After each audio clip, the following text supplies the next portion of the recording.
ഭാരത ചരിത്രത്തിലെ അതിപ്രധാനമായ വാരത്തിനാണ് ഇന്ന് തുടക്കം കുറിക്കുക. 18ാമത് പൊതു തെരഞ്ഞെടുപ്പിന് ശേഷം ഭാരതത്തിൽ അധികാരത്തിലെത്തുന്ന 30ാമത്തെ സർക്കാർ ഏതാണെന്ന് മറ്റന്നാൾ വ്യക്തമാകും.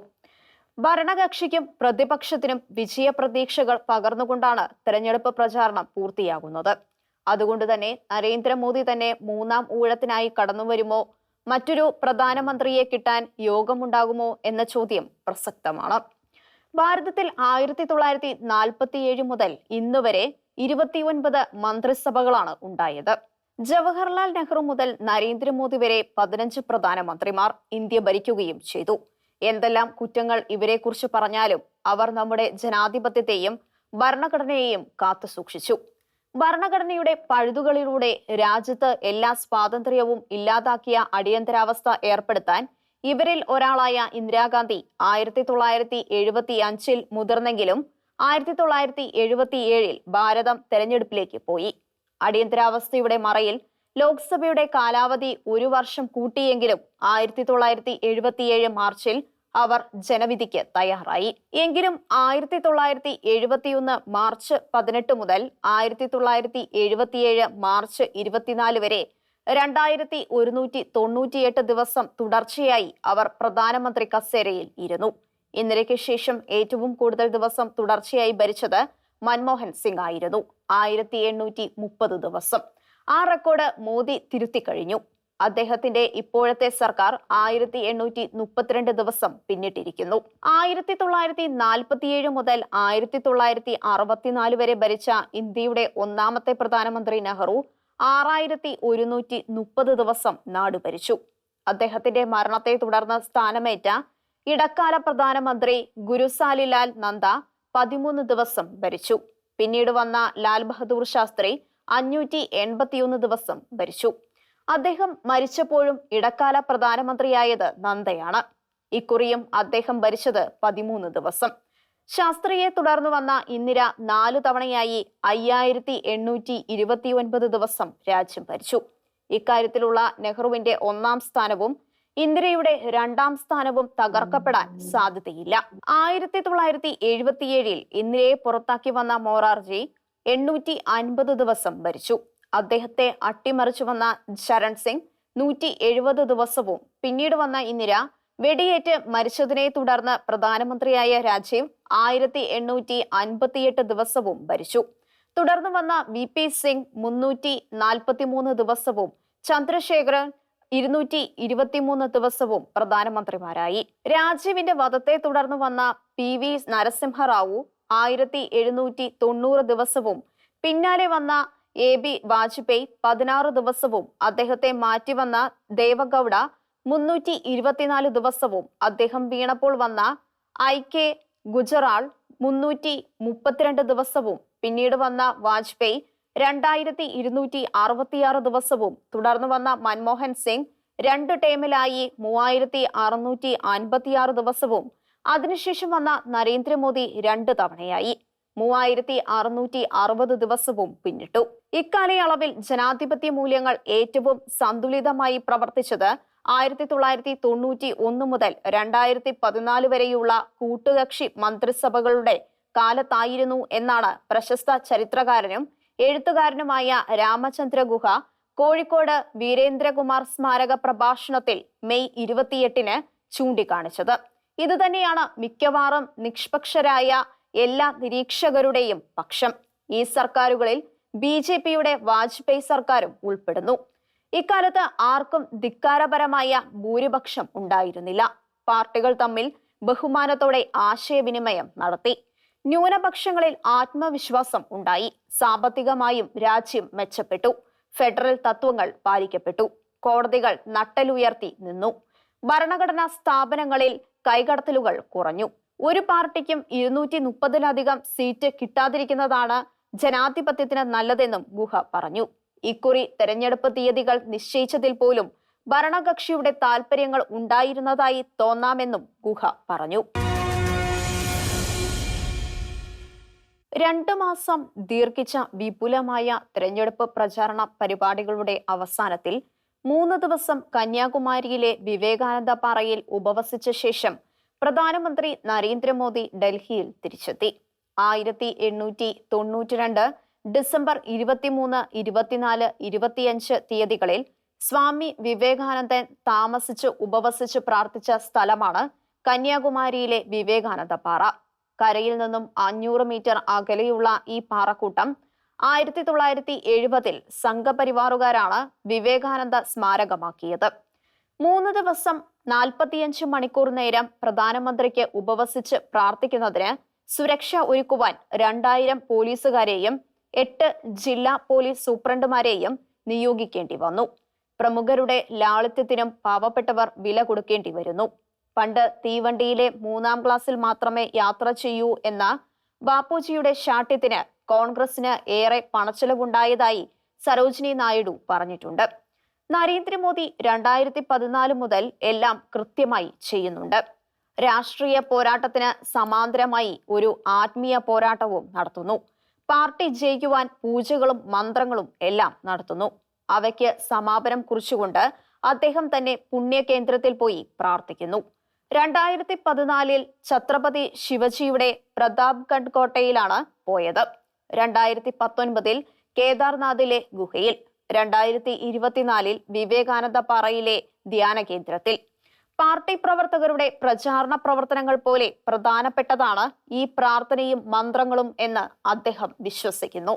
രാഷ്ട്രീയ പ്രചാരണങ്ങളിൽ അദ്ദേഹത്തിന് എതിരാളികളുണ്ട്. എന്നാൽ മറ്റാരും ആത്മീയ മാനത്തെക്കുറിച്ച് ചിന്തിക്കാറില്ല. പലർക്കും അതിനോട് പരിഹാസമാണ്. ജൂൺ 4 ശേഷം മോദി കന്യാകുമാരിയിൽ നിന്നും ഒരു ഭാരത പര്യടനം നടത്താൻ പോകുന്നതായി ഇടയ്ക്ക് പ്രഖ്യാപിച്ചിരുന്നു.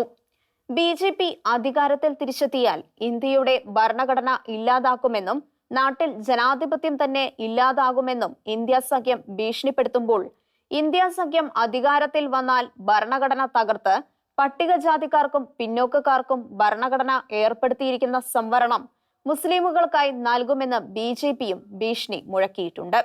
ഭരണഘടന കാത്തുസൂക്ഷിക്കുന്നതിന് വേണ്ടി ഇരുവിഭാഗവും നടത്തുന്ന ഈ ആവേശം തെരഞ്ഞെടുപ്പ് ഫലം വന്നതിന് ശേഷവും നിലനിൽക്കട്ടെ എന്നാണ് സാധാരണക്കാരുടെ പ്രാർത്ഥന. മോദി മാറി രാഹുലോ മമതയോ അഖിലേഷോ പിണറായിയോ വരുന്നതല്ല പ്രധാനം. രാമചന്ദ്ര ഗുഹ കോഴിക്കോട് ചൂണ്ടിക്കാണിച്ചതുപോലെ ഏകാധിപത്യ സ്വഭാവമുള്ള പിണറായി വിജയനോ മമതാ ബാനർജിയോ കേജ്രിവാളോ ജഗമോഹനോ വന്നാൽ മുണ്ടുടുത്ത മോദിയും സാരി ഉടുത്ത മോദിയും ബുഷ് ഷർട്ടിട്ട മോദിയും വെള്ള ധോത്തി ധരിച്ച മോദിയും തന്നെയാവും വരിക. അതാണ് ഇന്ത്യൻ ജനാധിപത്യം നേരിടുന്ന വലിയ ഭീഷണിയും. മിക്കവാറും ആരും ജനാധിപത്യ ശൈലിയിലുള്ളവരല്ല. ഇന്ത്യ ചരിത്രത്തിലെ ഏറ്റവും വലിയ ഏകാധിപത്യ സ്വഭാവമുള്ള മുഖ്യമന്ത്രിയാണ് പിണറായി വിജയനെന്ന് അദ്ദേഹം വിലയിരുത്തുന്നു. നമുക്ക് ധാരാളം മിനി മോദിമാരുണ്ട്. ഹീറോ ആയ നേതാക്കളുള്ള പാർട്ടികളുണ്ട്. എല്ലാം ഹീറോ ആയ നേതാക്കൾ തീരുമാനിക്കും. മന്ത്രിസഭാംഗങ്ങൾ ഉൾപ്പെടെ മറ്റെല്ലാവരും പിൻഗാമികൾ. നരേന്ദ്രമോദി ദൈവമാണെന്ന് പറഞ്ഞു. അണികൾ അത് ഏറ്റുപാടുന്നു. മോദി ലോകത്തിലെ ഏറ്റവും വലിയ രാഷ്ട്രീയ ബിംബമാവുകയാണ് ഗുഹ വിലയിരുത്തുന്നു. ആ പരിണാമം തുടരാൻ ഭാരതത്തിലെ ജനങ്ങൾ സമ്മതിക്കുമോ എന്ന് മറ്റന്നാൾ തിരിച്ചറിയാം. മോദി പറഞ്ഞതോ രാഹുൽ പറഞ്ഞതോ കേജ്രിവാൾ പറഞ്ഞതോ അഖിലേഷ് പറഞ്ഞതോ മമത പറഞ്ഞതോ നവീൻ പട്നായിക് പറഞ്ഞതോ ജനം വിശ്വസിക്കുന്നത് എന്ന് മറ്റന്നാൾ അറിയാം. തെരഞ്ഞെടുപ്പ് കമ്മീഷൻ ശരിക്കും നടപടി എടുക്കാത്തത് കൊണ്ട് എന്ന് കരുതണം. തെരഞ്ഞെടുപ്പ് പ്രചാരണ വേദികളിൽ പറയരുതാത്തവ എല്ലാം പറയുന്നുണ്ടായിരുന്നു. കോൺഗ്രസും ഇന്ത്യ മുന്നണിയും നടത്തുന്ന മുസ്ലിം പ്രീണനത്തിന്റെ നിസ്സാര കഥകൾ പോലും മോദി തന്നെ വിളിച്ച് പറഞ്ഞുകൊണ്ടിരിക്കുന്നു. മതാടിസ്ഥാനത്തിൽ മുസ്ലിമുകൾക്ക് സംവരണം ഏർപ്പെടുത്തുന്നത് അടക്കമുള്ള വിഷയങ്ങൾ പ്രധാനമന്ത്രി ഉയർത്തി. ഭാരതത്തിന്റെ ഓരോ മുക്കിലും മൂലയിലും നടക്കുന്ന സംഭവങ്ങൾ പോലും അദ്ദേഹം ഉയർത്തിക്കാട്ടി. ജാർഖണ്ഡിലെ ജംതാര ജില്ലയിൽ ക്രൈസ്തവരുടെ പുണ്യദിനമായ ഞായറാഴ്ചത്തെ അവധി വെള്ളിയാഴ്ചത്തേക്ക് മാറ്റിയ കാര്യം അദ്ദേഹം ചൂണ്ടിക്കാട്ടി. 300 വർഷമായി ക്രൈസ്തവർ അനുഭവിക്കുന്നതാണ് ഞായറാഴ്ചത്തെ അവധി എന്നും മോദി ഓർമ്മിപ്പിച്ചു. ഹിന്ദുക്കളെ മാത്രമല്ല ക്രൈസ്തവരെയും പ്രതിപക്ഷ പാർട്ടികൾ വഞ്ചിക്കുന്നു എന്നതായിരുന്നു ഈ ഉദാഹരണത്തോടൊപ്പം മോദി ചൂണ്ടിക്കാണിച്ചത്. സംഭവം വിവാദമായപ്പോൾ അവധി മാറ്റത്തിൽ അസ്വാഭാവികത ഇല്ലെന്നാണ് അവിടുത്തെ കോൺഗ്രസ് MLA ഇർഫാൻ അൻസാരി പറഞ്ഞത്. അത് ക്രൈസ്തവരുടെ വികാരമാവില്ല. ഉത്തർപ്രദേശിൽ സമാജ്വാദി പാർട്ടിയുടെ നേതാവ് വോട്ട് ജിഹാദിന് ആഹ്വാനം ചെയ്തതും മോദി ചൂണ്ടിക്കാണിച്ചു. മോദി ചൂണ്ടിക്കാണിച്ച പല കാര്യങ്ങളും വർഗീയതയും വിദ്വേഷവും പടർത്തുന്നവയാണ് എന്ന് ആരോപിച്ചപ്പോഴും അവ വസ്തുതയാണോ എന്ന് പറയാൻ ആരും മെനക്കെടാതിരുന്നത് കൗതുകകരമായി. മോദി ഹൈന്ദവ പ്രീണനം നടത്തുന്നതിന് ആക്ഷേപിക്കുന്നവർ മുസ്ലിം പ്രീണനം നടത്തുന്നു എന്ന് സമർത്ഥിക്കാൻ മോദി നടത്തിയ നീക്കം ഫലമുണ്ടാക്കി. BJP അധികാരത്തിൽ തിരിച്ചെത്തിയാൽ എല്ലാ അഴിമതിക്കാരെയും ജയിലിലാക്കും എന്ന പ്രധാനമന്ത്രി മോദിയുടെ പ്രഖ്യാപനം പലരുടെയും ഉറക്കം കെടുത്തുന്നുണ്ട്. ആരൊക്കെയാവും ജയിലിൽ പോവുക എന്ന് ആർക്കും തിട്ടമില്ല. ഈയിടയ്ക്ക് വേണ്ടി ഇന്ത്യൻ പാർലമെന്റ് പാസാക്കിയ നിയമമനുസരിച്ച് ജാമ്യം കൊടുക്കാതെ ആരെയും എത്ര കാലവും ജയിലിലാക്കാം. വ്യക്തികളെ മാത്രമല്ല, രാഷ്ട്രീയ പാർട്ടികളെയും പ്രതിയാക്കാം എന്നതാണ് അതിലെ കൗതുകകരമായ വസ്തുത. ഡൽഹി മദ്യനയ കേസിൽ ആം ആദ്മി പാർട്ടിയെ ED പ്രതിയാക്കിയിരിക്കുന്നു. പ്രതിപക്ഷ നേതാക്കളെ ജയിലിലാക്കി തുടങ്ങിയതു കണ്ട് ഭരണകക്ഷിക്കാർ ആശ്വസിക്കേണ്ടതില്ല. എല്ലാ ഏകാധിപതികളും അങ്ങനെയാണ്. പ്രതിപക്ഷം തീരുമ്പോൾ സ്വപക്ഷത്ത് തുടങ്ങും. മധ്യപ്രദേശിലെ ചൗഹാനും രാജസ്ഥാനിലെ വസുന്ധര സിദ്ധയും ഹരിയാനയിലെ ഖട്ടറും എല്ലാം നേരിട്ട ദുരന്തം ആദിത്യ യോഗി അടക്കമുള്ളവരെ കാത്തിരിക്കുന്നു. സുപ്രീം കോടതിയുടെ സഹായത്തോടെ ജയിൽ വിമുക്തനായ കേജ്രിവാൾ സ്വാതി മാലിവാളുടെ കെണിയിൽ നിന്ന് രക്ഷപ്പെട്ടത് എത്ര അത്ഭുതകരമായാണ്. മുഖ്യമന്ത്രിയുടെ വീട്ടിലെത്തിയ അവരെ മുഖ്യമന്ത്രിയുടെ പ്രൈവറ്റ് സെക്രട്ടറി ആക്രമിച്ചതായാണ് കേസ്. ആം ആദ്മിക്കാർ കരുതുന്നത് ആ സമയത്ത് കേജ്രിവാൾ വീട്ടിൽ ഉണ്ടായിരുന്നെങ്കിൽ അദ്ദേഹത്തിനെതിരെ കേസ് വരുമായിരുന്നു എന്നാണ്. സ്വാതി മാലിവാൾ ഡൽഹി വനിതാ കമ്മീഷൻ അധ്യക്ഷയായിരുന്നപ്പോൾ നിയമിച്ച 223 പേരെയാണ് ഒറ്റയടിക്ക് ഡൽഹി ലഫ്റ്റനന്റ് ഗവർണർ VK സാക്സേന പിരിച്ചുവിട്ടത്.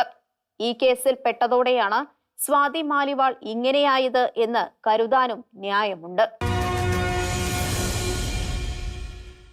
ലോക്സഭയിലെ 543 സീറ്റിൽ 400 സീറ്റുമായി BJP മൂന്നാം വട്ടം അധികാരത്തിൽ വരുമെന്ന കടുത്ത അവകാശവാദത്തോടെ തെരഞ്ഞെടുപ്പ് പ്രചാരണം ആരംഭിച്ച പ്രധാനമന്ത്രി മോദിക്കും സംഘത്തിനും അത്രയും ഉറച്ച ആത്മവിശ്വാസം ഇല്ലെന്നാണ് കരുതപ്പെടുന്നത്. എന്നാൽ ഭരണം നഷ്ടപ്പെടുമെന്ന ഭീതിയുമില്ല. BJPക്ക് അനുകൂലമായ തരംഗമോ ഇന്ത്യ മുന്നണിക്ക് അനുകൂലമായ തരംഗമോ കാണപ്പെടാത്തതുകൊണ്ട് BJP അധികാരത്തിൽ തിരിച്ചെത്തുമെന്നാണ് മിക്കവാറും തെരഞ്ഞെടുപ്പ് വിദഗ്ധരുടെ കണക്കുകൂട്ടൽ. ഒറ്റയ്ക്ക് ഭൂരിപക്ഷം കിട്ടും എന്ന ധാരണയും ഉണ്ട്. കാരണം അഥവാ ഒരു പ്രതിസന്ധി ഉണ്ടായാൽ സഹായം കിട്ടുമായിരുന്ന ഒറീസയിലെ നവീൻ പട്നായിക്, ആന്ധ്രാപ്രദേശിലെ ജഗ്മോഹൻ തുടങ്ങിയവരെയൊക്കെ വെറുപ്പിച്ചു. 1996 ലോക്സഭയിലെ ഏറ്റവും വലിയ കക്ഷിയായ ഉയർന്ന BJPക്കുണ്ടായ സ്ഥിതി വരാം. 1996 മെയ് 16 അധികാരമേറ്റ വാജ്പേയിക്ക് ഭൂരിപക്ഷം തെളിയിക്കാനുള്ള കൂട്ട് കിട്ടാതിരുന്നതുകൊണ്ട് 16-ാം പക്കം ജൂൺ 1 രാജിവെക്കേണ്ടി വന്നു. 2014 BJP വിജയത്തിന് ചുക്കാൻ പിടിച്ച പ്രശാന്ത് കിഷോർ പാണ്ഡെ ഈ അഭിപ്രായക്കാരനാണ്. 2012 ഗുജറാത്ത് തെരഞ്ഞെടുപ്പിൽ മോദിയുടെ വിജയശില്പിയായിട്ടാണ് അദ്ദേഹത്തിന്റെ തുടക്കം.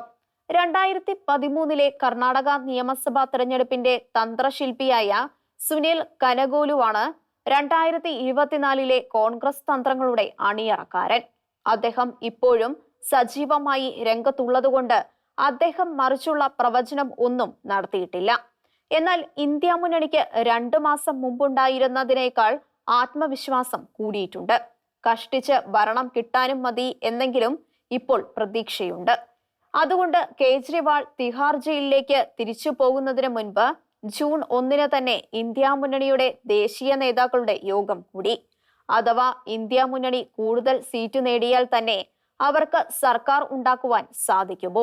ഓപ്പറേഷൻ താമരകളിലൂടെ ഓരോരുത്തരെയും കൂട്ടത്തെയും പിടിക്കുമോ? കോൺഗ്രസ് പോട്ടെ, ശിവസേന പോലുള്ള പാർട്ടികളെ പോലും പിളർത്തിയവരാണ് താമരക്കാർ. കേരളത്തിൽ എല്ലാ വർഷത്തെയും പോലെ പുതിയ മദ്യനയം തീരുമാനിക്കേണ്ട കാലമായി. ഏപ്രിൽ 1 മുതൽ നടക്കേണ്ടതായിരുന്നു. ഇപ്പോൾ നിലവിലുള്ള ഡ്രൈ ഡേകൾ നിർത്തലാക്കണം. ബാറുകളിൽ വിൽപ്പന സമയം കൂട്ടണം തുടങ്ങി മദ്യ വ്യവസായം കൊഴുപ്പിക്കുന്നതിന് സഹായകമായ ചില മാറ്റങ്ങൾ മദ്യനയത്തിൽ കൊണ്ടുവരുന്നതിന് ബാർ മുതലാളിമാർ ആഗ്രഹിക്കുന്നുണ്ട്.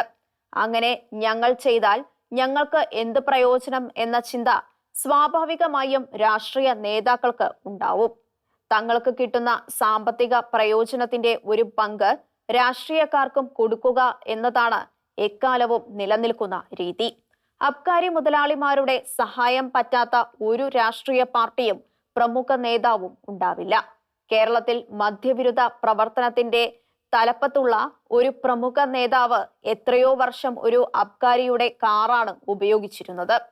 ഭരണകക്ഷിയോ പ്രതിപക്ഷമോ നോക്കി വലിപ്പച്ചെറുപ്പം കാണിച്ചേക്കാം എങ്കിലും അബ്കാരികൾ ആരെയും മറക്കാറില്ല.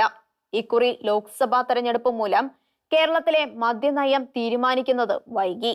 ബാർ മുതലാളിമാർ അടിയന്തരമായി 2.5 ലക്ഷം രൂപ വെച്ച് കളക്ഷൻ എടുക്കുകയായി. എന്തുകൊണ്ട് കളക്ഷൻ എന്ന ചോദ്യത്തിന് മദ്യനയം രൂപം കൊള്ളുമ്പോൾ നമ്മുടെ കാര്യം നടക്കണമെങ്കിൽ പണച്ചെലവില്ലേ എന്ന് സംഘടനാ നേതാവ് ചോദിക്കുന്നത് ചോർന്നതോ ചോർത്തിയതോ ആവാം. അതൊക്കെ രാഷ്ട്രീയക്കാരും ബാർ മുതലാളിമാർക്കും കൃത്യമായി അറിയാം. വാർത്ത വന്നപ്പോൾ എക്സൈസ് മന്ത്രി കുടുംബസമേതം വിദേശയാത്രയ്ക്ക് തയ്യാറെടുക്കുകയായിരുന്നു. മുഖ്യമന്ത്രി കാണിച്ച മാതൃക പിൻചെല്ലുന്ന സഹമന്ത്രി. ഏതായാലും സർക്കാർ ഇത് സംബന്ധിച്ച പ്രാരംഭ ചർച്ച പോലും നടത്തിയിട്ടില്ലെന്ന് അദ്ദേഹം മാധ്യമങ്ങളോട് പറഞ്ഞു. മാത്രവുമല്ല, ബാർ മുതലാളിമാരുടെ കളക്ഷനെ കുറിച്ച് അന്വേഷിക്കണമെന്ന് DGPയോട് രേഖാമൂലം ആവശ്യപ്പെടുകയും ചെയ്തു. അപ്പോഴാണ് ചീഫ് സെക്രട്ടറി ഇത് സംബന്ധിച്ച് നടത്തിയ ഉദ്യോഗസ്ഥ സമ്മേളനത്തിന്റെയും അതിന്റെ അടിസ്ഥാനത്തിൽ ടൂറിസം വകുപ്പ് നടത്തിയ ചർച്ചയുടെയും വാർത്ത പുറത്തുവരുന്നത്. എക്സൈസ് വകുപ്പിനേക്കാൾ ടൂറിസം വകുപ്പിലാണല്ലോ ചർച്ച എന്ന ചോദ്യം ഉയർന്നു. അബ്കാരി നയം സംബന്ധിച്ച് സർക്കാർ ഒരു ചർച്ചയും നടത്തിയിട്ടില്ലെന്ന് ഇതിനിടെ വിവാദ നായകൻ ടൂറിസം മന്ത്രിയും പറഞ്ഞു. ടൂറിസം ഡെപ്യൂട്ടി ഡയറക്ടർ വിളിച്ചുകൂട്ടിയ സൂം മീറ്റിംഗിന്റെ വിവരങ്ങൾ പുറത്തായി. ടൂറിസം വകുപ്പ് വിളിച്ച യോഗത്തിൽ ബാർ മുതലാളിമാരുടെ പ്രതിനിധികളും ഉണ്ടായിരുന്നു. സർക്കാർ ഇതേ സംബന്ധിച്ച് ഒരു ചർച്ചയും നടത്തിയിട്ടില്ലെന്ന് മന്ത്രി ആവർത്തിച്ചു. എന്തേ ഡെപ്യൂട്ടി ഡയറക്ടർ യോഗം വിളിച്ചു? ഡയറക്ടർ എവിടെ എന്നായി അന്വേഷണം. Tourism director PB Nooh May 3 മുതൽ 88 ദിവസം അവധിയിൽ പ്രവേശിച്ചതായി കണ്ടു. അദ്ദേഹം വ്യക്തിപരമായ കാരണങ്ങളാൽ ഏപ്രിൽ 22-ന് അവധിക്ക് അപേക്ഷിച്ചതാണ്. അവധിയും മദ്യനയ ചർച്ചയും തമ്മിൽ ബന്ധമില്ല, ചീഫ് സെക്രട്ടറി വേണു വിശദീകരിച്ചു. ആ ഭാഷ്യമോ ടൂറിസം മന്ത്രി അറിയാതെയാണ് ചർച്ച നടത്തിയത് എന്ന ടൂറിസം വകുപ്പിന്റെ വിശദീകരണമോ മാധ്യമങ്ങൾ കണ്ണടച്ച് വിശ്വസിക്കുന്നില്ല. നൂഹ് മാധ്യമങ്ങൾക്കെതിരെ മാനനഷ്ട കേസ് കൊടുക്കുമെന്ന് ഭീഷണിപ്പെടുത്തിയിരിക്കുകയാണ്. ഏതായാലും KM മാണിയെ കൊണ്ട് രാജിവെപ്പിച്ച 1-ാം ബാർക്കോഴ കേസ് പോലെ വിവാദം കത്തി ഉയരുന്നില്ല. പക്ഷേ ഡെൻമാർക്കിൽ എന്തോ ചെയ്യുന്നുണ്ടെന്ന തിരിച്ചറിവ് ജനത്തിന് കിട്ടുന്നു. ലോക്സഭാ തെരഞ്ഞെടുപ്പ് കഴിഞ്ഞതോടെ മാധ്യമങ്ങൾക്ക് വാർത്തകൾ ഡ്രൈ ആയതുകൊണ്ടാണ് ഈ വിവാദം ചൂട് പിടിപ്പിക്കുന്നതെന്ന് CPM സംസ്ഥാന സെക്രട്ടറി MV ഗോവിന്ദനും പ്രതികരിച്ചു. വിവാദം കത്തി ഉയരുമോ എന്ന ഭീതി ആ പ്രതികരണങ്ങളിൽ വായിച്ചെടുക്കാമായിരുന്നു. പക്ഷേ മുതലാളിമാർക്ക് ഒന്നറിയാം, എത്ര വിവാദമുണ്ടായാലും പിണറായി വാക്കു പാലിച്ചിരിക്കും. ഉമ്മൻചാണ്ടിയെ പോലെ മുങ്ങില്ല. എക്സൈസ് മന്ത്രിയുടെ പരാതി അനുസരിച്ച് പോലീസ് അന്വേഷണം തുടങ്ങി. ടെലിഫോൺ സംഭാഷണം നടത്തിയ മുതലാളിയെ ചോദ്യം ചെയ്തു. അതിനു മുമ്പ് തന്നെ തലസ്ഥാനത്ത് ഓഫീസ് മന്ദിരം വാങ്ങുന്നതിനായിരുന്നു പിരിവ് എന്ന വാർത്ത പടർത്തി. അതിനായി നേരത്തെ പിരിച്ചതിന്റെ കണക്കുകൾ വെളിയിൽ വന്നു. അപ്പോൾ പുതിയ പിരിവോ? അതും ഓഫീസ് വാങ്ങാൻ വിശ്വസിക്കാൻ ബുദ്ധിമുട്ടുള്ള ന്യായീകരണങ്ങൾ. ഏതായാലും 2-ാം ബാർക്കോഴ കേസിലെ ബാർ ഉടമ പോലീസിനോട് എല്ലാം നിഷേധിച്ചതായാണ് ചോർന്നുവരുന്ന വിവരങ്ങൾ. 1-ാം ബാർക്കോഴ കേസിലെ ബിജു രമേശിനെ പോലെ വ്യക്തിപരമായ അജണ്ടയുള്ളവരായിരിക്കില്ല ഇപ്പോഴത്തെ കഥാപാത്രങ്ങൾ. ബാർക്കോഴ കേസിനെതിരെയും പ്രതിപക്ഷം ചടങ്ങുപോലെ പ്രതികരിച്ചു. മന്ത്രിമാർ രാജിവെക്കണം എന്നൊക്കെ പറഞ്ഞു. കഴിവുകെട്ട പ്രതിപക്ഷത്തിന്റെ അഴകുഴമ്പൻ നയം കണ്ട കേരള മദ്യവിരുദ്ധ സമിതി പരിഹസിച്ചു. പ്രതിപക്ഷ നേതാവിന് പക്ഷേ ആ പരിഹാസം പിടിച്ചില്ല. നിങ്ങൾ എവിടെയായിരുന്നു ഇതുവരെ? VD സതീശന്റെ രോഷം മുഴുവൻ മദ്യനിരോധന സമിതിക്കാരോടായി. അവർ സമരം നടത്തി ഒരു ബഹുജന സമരം ആക്കിയാൽ മുമ്പിൽ നിൽക്കാമെന്നായിരുന്നു എന്നാവും സതീശന്റെ മനസ്സിലിരിപ്പ്. അവരുടെ സംസ്ഥാന നേതാവ് ശരിക്കും തിരിച്ചടിച്ചു. പിന്നെ സതീശൻ അതേക്കുറിച്ച് മിണ്ടിയില്ല. എങ്കിലും സതീശൻ അങ്ങനെ പ്രതികരിക്കേണ്ടിയിരുന്നില്ല. മുഖ്യമന്ത്രിയെ പോലെ പലതും കേട്ടില്ലെന്ന് നടിക്കാനുള്ള രാഷ്ട്രീയ പക്വതയോ വൈഭവമോ സതീഷിന് ഇല്ലായിരിക്കും. ഏതായാലും മദ്യവിരുദ്ധ സമിതിക്കാരെ വെറുതെ വേദനിപ്പിച്ചു. ഇക്കാര്യത്തിൽ ആത്മാർത്ഥതയോടെ സമരം ചെയ്യുന്ന ഏക സംഘടന അവരാണെന്ന് സതീഷിനും അറിയാം.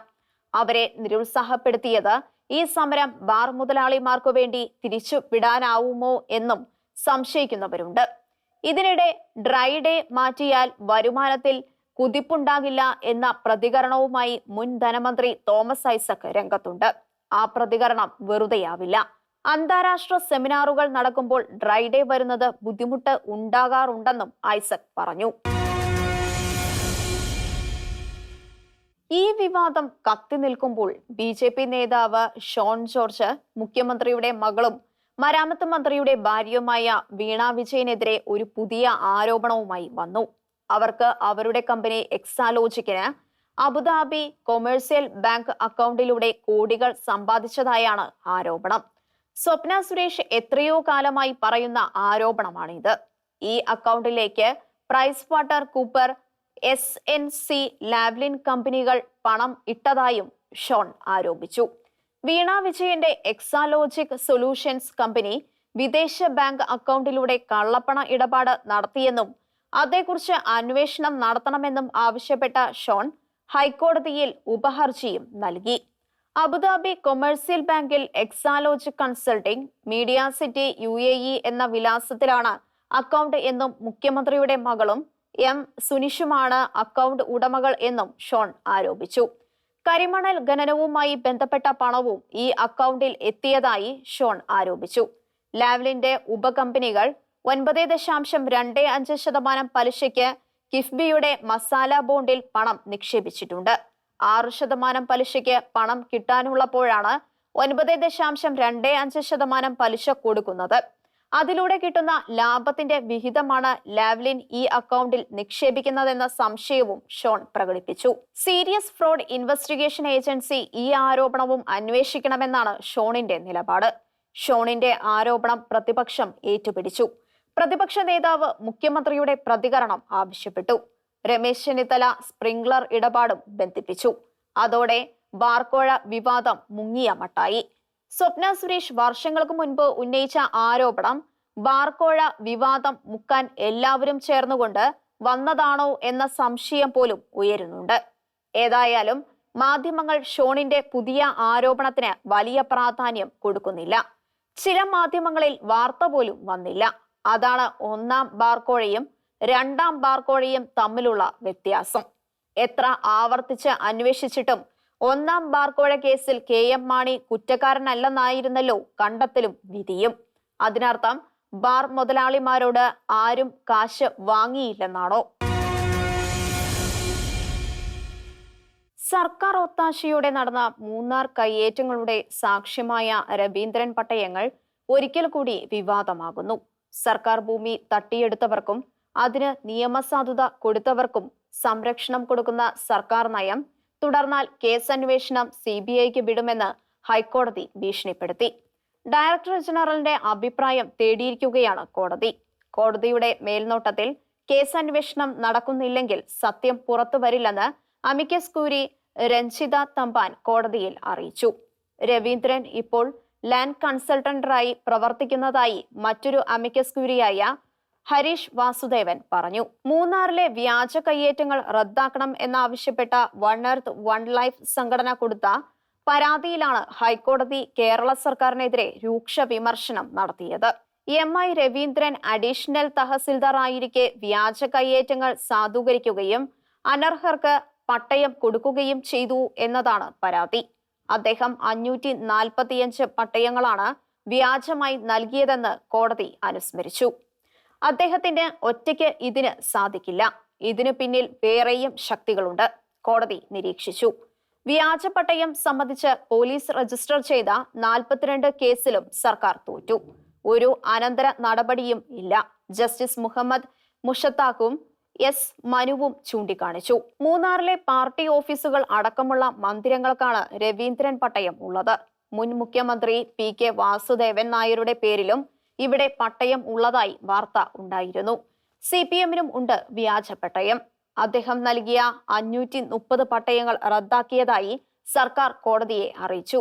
രവീന്ദ്രനെതിരെ ക്രിമിനൽ കേസ് എടുക്കാത്തത് എന്തെന്ന് കോടതി ചോദിച്ചു. സംസ്ഥാന ഉദ്യോഗസ്ഥർ അന്വേഷിച്ചാൽ സത്യം പുറത്തുവരില്ല, കോടതി അഭിപ്രായപ്പെട്ടു.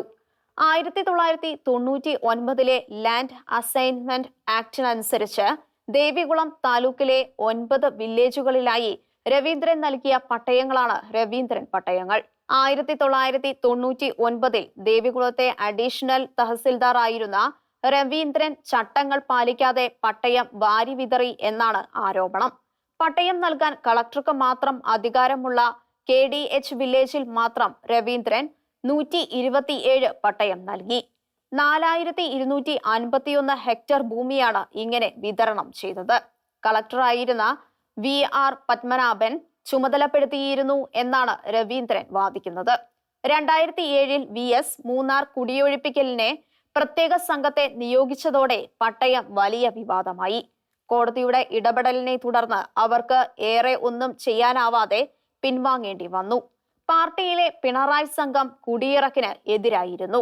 എന്തുകൊണ്ടാണ് MI രവീന്ദ്രനെതിരെ അഴിമതി നിരോധന നിയമപ്രകാരം കേസെടുക്കുന്നില്ല എന്ന് കോടതി ചോദിച്ചു. കേരള പോലീസ് അന്വേഷിച്ച എല്ലാ കേസിലും സർക്കാർ തോറ്റു.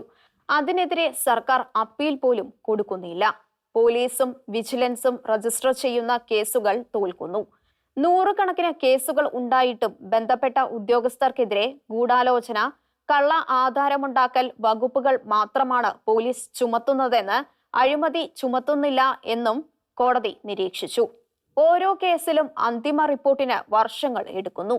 ഇതാണ് സർക്കാരിലെ കാര്യങ്ങളുടെ സ്ഥിതി. അഴിമതിക്കാരന് സർക്കാർ ഒത്താശ. 1999 ശേഷം വന്ന സർക്കാരുകളെല്ലാം ഒന്നുപോലെ. നിക്ഷേപകന് പണം തിരിച്ചു നൽകാത്ത സഹകരണ ബാങ്ക് പൂട്ടാതിരിക്കുവാൻ കാരണം ബോധിപ്പിക്കണം എന്ന ഹൈക്കോടതിയുടെ നിർദ്ദേശവും ഏറെ പ്രത്യാഘാതം ഉണ്ടാക്കാവുന്നതാണ്. തിരുവനന്തപുരം ആറയൂർ സർവീസ് കോർപ്പറേറ്റീവ് ബാങ്കിനോടാണ് കോടതി ഈ ചോദ്യം ഉന്നയിച്ചിരിക്കുന്നതെങ്കിലും അത്തരം ഒരു വിധി വന്നാൽ കേരളത്തിലെ 100 കണക്കിന് സഹകരണ ബാങ്കുകൾ പൂട്ടേണ്ടി വരും. അതുപോലെ ഭരണത്തിന്റെ നേർമുഖം കാണിച്ചു തരുന്ന യാഥാർത്ഥ്യമാണ് കേരളത്തിലെ ഗുണ്ട പോലീസ് ബന്ധം. ഇതിന്റെ പേരിൽ ഈ സർക്കാർ 20 ഉദ്യോഗസ്ഥരെ സസ്പെൻഡ് ചെയ്തു, 23 പേരെ പിരിച്ചുവിട്ടു. 850ഓളം ഉദ്യോഗസ്ഥർ ക്രിമിനൽ കേസുകളിൽ പ്രതികളാണ്. ഇവരിൽ ഒരു ഡിവൈഎസ്പിയും 15 ഇൻസ്പെക്ടർമാരുമുണ്ട്. ഈ ഉദ്യോഗസ്ഥർക്കെല്ലാം രാഷ്ട്രീയ പിന്തുണയും ഉണ്ടത്രേ. CPM സംഘടനകളായ ശാസ്ത്ര സാഹിത്യ പരിഷത്ത്, KSTA, SFI എന്നിവ എതിർക്കുമ്പോഴും SSLC പരീക്ഷയുടെ എഴുത്തു പരീക്ഷയ്ക്ക് മിനിമം മാർക്ക് നിർബന്ധമാക്കുമെന്ന് ഉറച്ച നിലപാടെടുത്ത വിദ്യാഭ്യാസ മന്ത്രി V. ശിവൻകുട്ടി എല്ലാ അഭിനന്ദനവും അർഹിക്കുന്നു. ഏതാനും നാൾ മുമ്പ് വിദ്യാഭ്യാസ ഡയറക്ടർ പറഞ്ഞതും ഇതാണ്. സ്വന്തം പേരെഴുതാൻ അറിയാത്തവർ A+കാരായി പുറത്തുവരുന്നു. കുട്ടികൾക്ക് സർട്ടിഫിക്കറ്റ് കിട്ടും എന്നല്ലാതെ ഇന്നത്തെ മത്സര കമ്പോളത്തിൽ അവർക്ക് പിടിച്ചു നിൽക്കാനാവുമോ? ദേശീയ പരീക്ഷകളിൽ കേരളത്തിൽ നിന്നുള്ള കുട്ടികൾ പിന്തള്ളപ്പെടുന്ന കാര്യം പഴയ SFI-കാരനായ മന്ത്രി കുട്ടികളെ ഓർമ്മിപ്പിച്ചു. പിറ്റേന്ന് വിദ്യാഭ്യാസ വകുപ്പ് സംഘടിപ്പിച്ച ചടങ്ങിൽ സംബന്ധിച്ച മുഖ്യമന്ത്രി പിണറായി വിജയനും അതുതന്നെ പറഞ്ഞു. അക്കാദമിക് മികവ് ഉയർത്തുന്നതിനെ ഗൗരവമായി കാണും. അതോടെ സഖാക്കളുടെ എതിർപ്പ് കുറഞ്ഞു കാണണം. പ്രശസ്ത ചരിത്രകാരനും എഴുത്തുകാരനുമായ രാമചന്ദ്ര ഗുഹ മെയ് 28 കോഴിക്കോട് നടത്തിയ MP വീരേന്ദ്രകുമാർ സ്മാരക പ്രഭാഷണത്തിൽ ജനാധിപത്യ ഇന്ത്യ നേരിടുന്ന 6 വെല്ലുവിളികൾ ചൂണ്ടിക്കാണിച്ചു. ഇവയാണ് ആ വെല്ലുവിളികൾ. 1. രാഷ്ട്രീയപരം. ഭരണഘടനാ സ്ഥാപനങ്ങളുടെ അസ്തിത്വ ശോഷണം, അവയുടെ വരുതിയിലാക്കൽ, തെരഞ്ഞെടുപ്പ് കമ്മീഷൻ പോലുള്ളവ. 2. കുടുംബാധിപത്യം. ഒരു പെൺകുട്ടി പാർട്ടിയുടെ കേന്ദ്ര വർക്കിംഗ് കമ്മിറ്റിയിൽ നേരിട്ട് അംഗമാകുന്നത്. 3. സാമ്പത്തികവും ലിംഗപരവുമായ അസമത്വം. 4. പരിസ്ഥിതി പ്രശ്നങ്ങൾ. 5. ഭൂരിപക്ഷ അപ്രമാദിത്യം. 6. പ്രാദേശിക അസമത്വങ്ങൾ. മഹാത്മാഗാന്ധിയെ ലോകപ്രശസ്തനാക്കിയത് ആറ്റൻബറോയുടെ സിനിമയാണെന്ന് പ്രധാനമന്ത്രി മോദിയുടെ അഭിപ്രായം നിങ്ങളെ അസ്വസ്ഥനാക്കിയോ? അസ്വസ്ഥനാക്കിയാലും അത് മഹാത്മാവ് തന്നെ പ്രചരിപ്പിച്ചിരുന്നതാണ്. അദ്ദേഹം പറഞ്ഞു, സബർമതി ജനങ്ങളിൽ നിന്നും അകലെയാണ്. ഷീലോഹിന്റെ കാഴ്ചകൾ ഇനി അടുത്ത ആഴ്ച.